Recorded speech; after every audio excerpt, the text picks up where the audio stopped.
वज़ीर-ए-आज़म ने तहरीक लब्बैक पर पाबंदी लगाने की समरी मंजूर कर ली। वफाकी काबीना 24 घंटों में मंजूरी देगी। वज़ीर दाखिला शेख रशीद कहते हैं तहरीक लब्बैक के किरदार की वजह से पाबंदी लगा रहे हैं। वो ऐसा मुसव्वदा चाहते थे जिससे दुनिया में हमारा इंतहा पसंदी का इमेज उभरता। वफाकी वज़ीर फवाद चौधरी का ट्वीट, कहा जत्थों से रियासत न कभी पहले ब्लैकमेल हुई न आइंदा होगी। मुल्क भर में कोरोना की शदीद लहर, मजीद 118 मरीज दम तोड़ गए। अमवात की मजमूई तादाद 15,872 हो गई। गुज़िश्ता 24 घंटों में कोरोना के 5,395 केसेस रिपोर्ट। NCOC के मुताबिक कोरोना मुस्बत केसेस की शरह 8.34% रही। कोयटा में कोरोना केसेस के बाद 4 स्कूल एक हफ्ते के लिए और विमेन यूनिवर्सिटी 15 रोज़ के लिए बंद।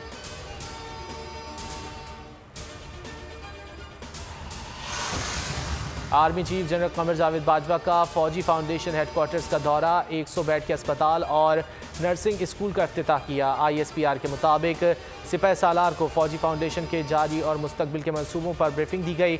आर्मी चीफ ने फौजी फाउंडेशन की कारकर्दगी और मयारी सर्विसेज की फराहमी के अज़्म को सराहा। शाहीनों की ऊंची उड़ान, पहाड़ जैसा बड़ा हदफ बआसानी पूरा कर लिया। जनूबी अफ्रीका को सीरीज के तीसरे T20 में 9 विकेटों से शिकस्त दे दी। कप्तान बाबर आजम 122 रन बनाकर आउट।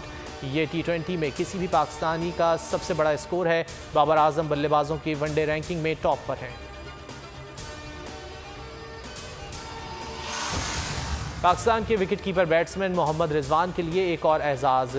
विजडन के 5 बेहतरीन क्रिकेटर्स में शामिल मोहम्मद रिजवान को गुज़िश्ता बरस इंग्लैंड में शानदार कारकर्दगी की बुनियाद पर क्रिकेटर्स ऑफ द ईयर की फहरिस्त में शामिल किया गया। Wisden cricketer of the year हर साल गुज़िश्ता इंग्लिश सीज़न में नुमाया परफॉर्मेंस पर दिया जाता है।